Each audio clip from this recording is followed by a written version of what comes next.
प्यारे बच्चों नमस्कार। सीआरएस ग्रुप में आपका स्वागत है। और आज का हमारा पाठ है संगतकार। इसके कवि हैं आधुनिक काल के कवि श्री मंगलेश डबलराल।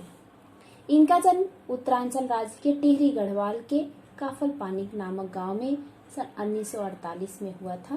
तो बच्चों पाठ का प्रवेश पढ़ लेते हैं। संगतकार। संगतकार हम किसे कहेंगे? जो साथ देता है उसे हम संगतकार कहते हैं। गीत लिखता है उसको हम गीतकार कहते हैं।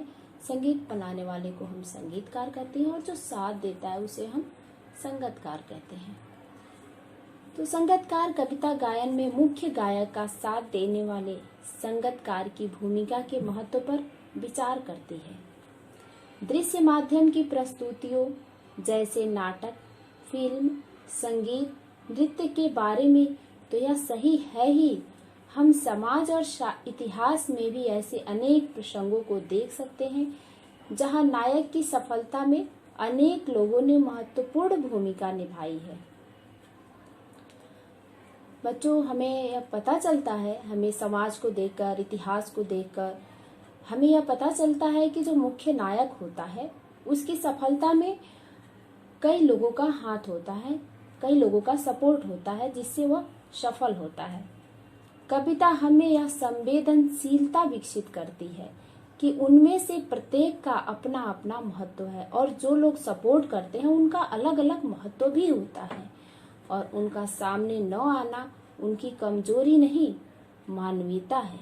संगीत की सूक्ष्म समझ और कविता की दृश्यात्मकता इस कविता को ऐसी गति देती है मानो हम इसे अपने सामने घटित होता देख रहे हों। तो बच्चों अब हम पाठ को प्रारंभ करते हैं। आज का हमारा पाठ है संगतकार।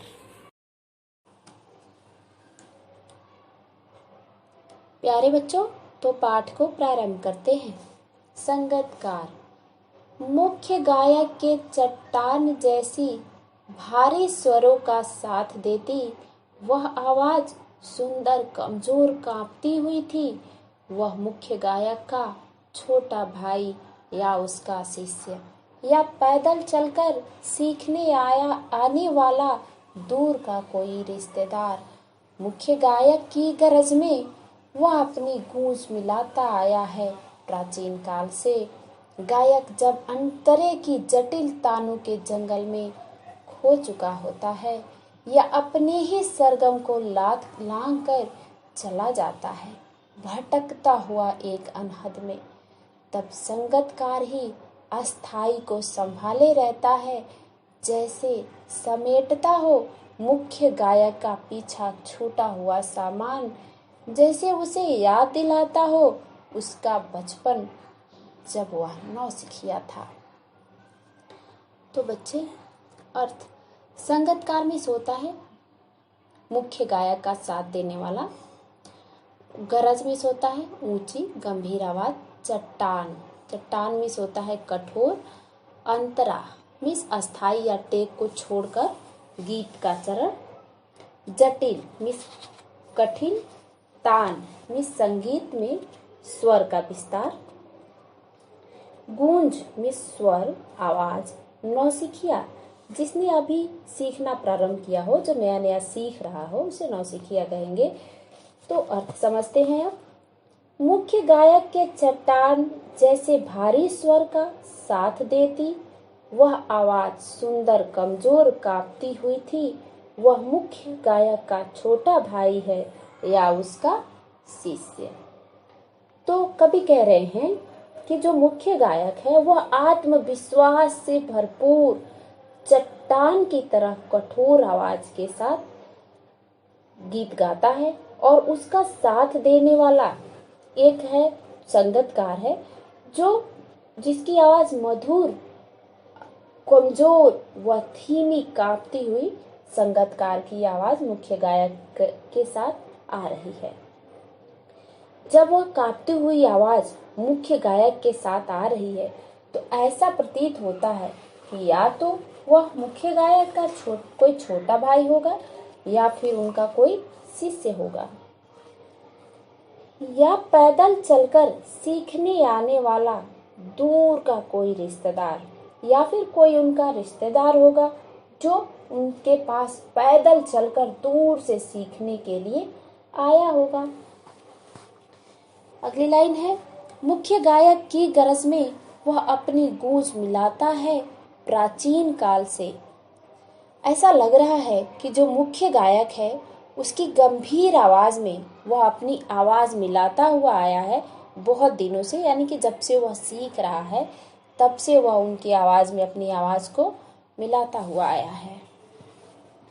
गायक जब अंतरे की जटिल तानों के जंगल में खो चुका होता है, और जो मुख्य गायक है वह जब जटिल तानों में खो जाता है, वह इतना मग्न हो जाता है कि वह या अपने ही सरगम को लांघ कर चला जाता हुआ भटकता हुआ एक अनहद में वह इतना मग्न हो जाता है कि वह 7 स्वरों को छोड़कर और क्या हो जाता है, चला जाता है, भटक जाता है।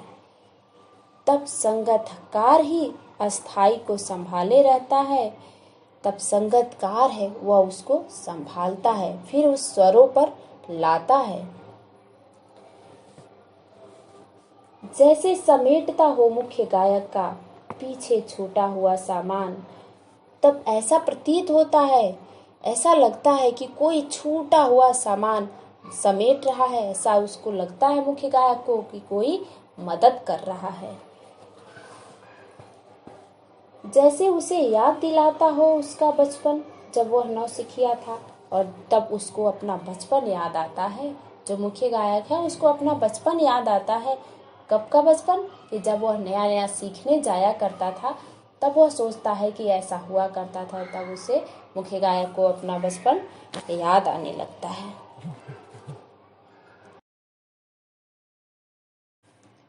सेकंड पार्ट है, तार सप्तक में जब बैठने लगता है उसका गला, प्रेरणा साथ छोड़ती हुई, उत्साह अस्त होता हुआ, आवाज में राख जैसा कुछ गिरता हुआ, तभी मुख्य गायक को ढाढ़स बंधाता कहीं से चला आता है संगतकार का स्वर।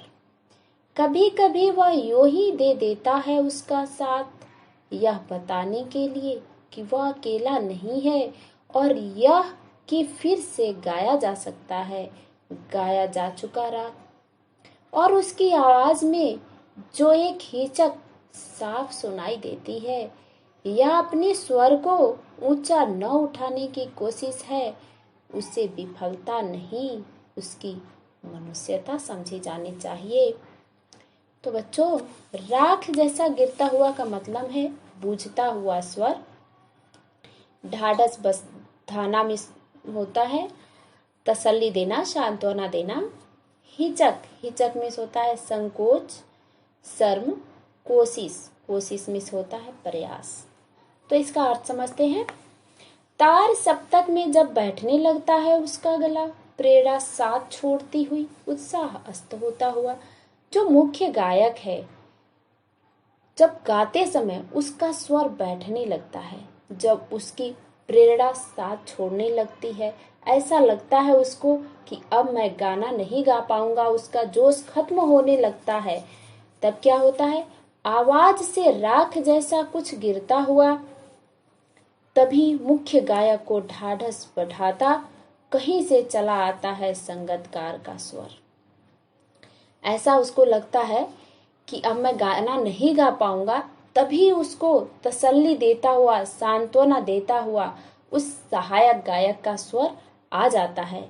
और क्या कहता है, सहायक गायक का स्वर आ जाता है। कभी कभी वह यूं ही दे देता है उसका साथ, और कभी कभी तो ऐसे ही उसका साथ दे देता है। क्यों देता है? यह बताने के लिए कि वह अकेला नहीं है। कभी कभी तो ऐसे ही वह साथ दे देता है, यह बताने के लिए कि आप अकेले नहीं हो, मैं भी आपके साथ हूँ। और यह कि फिर से गाया जा सकता है गाया जा चुका राग, और यह बताने के लिए कि हम लोग फिर से उस राग को गा सकते हैं जो राग हम लोगों ने पहले ही गा चुके हैं, उस राग को हम फिर दोबारा गा सकते हैं। और उसकी आवाज में जो एक हिचक साफ सुनाई देती है, या अपने स्वर को ऊंचा न उठाने की जो कोशिश है, उसे विफलता नहीं, उसकी मनुष्यता समझी जानी चाहिए। सहयोगी जो गायक है, सहयोगी गायक कलाकार की आवाज में बिल्कुल साफ तौर से एक झिझक सुनाई देता है। कैसा झिझक है? तो अपने स्वर को ऊंचा न उठाने की कोशिश। ऐसा यह है, इसको हम उसकी विफलता नहीं समझना चाहिए।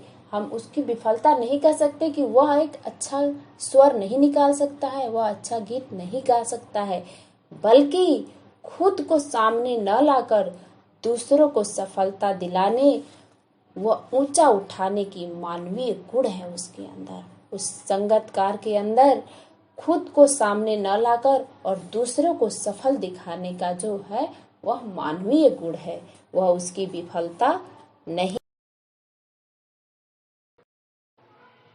प्यारे बच्चों, पूरी वीडियो देखने के लिए आपको बहुत बहुत धन्यवाद। और वीडियो अच्छी लगी हो तो लाइक कर देना, सब्सक्राइब कर देना। Thank you so much.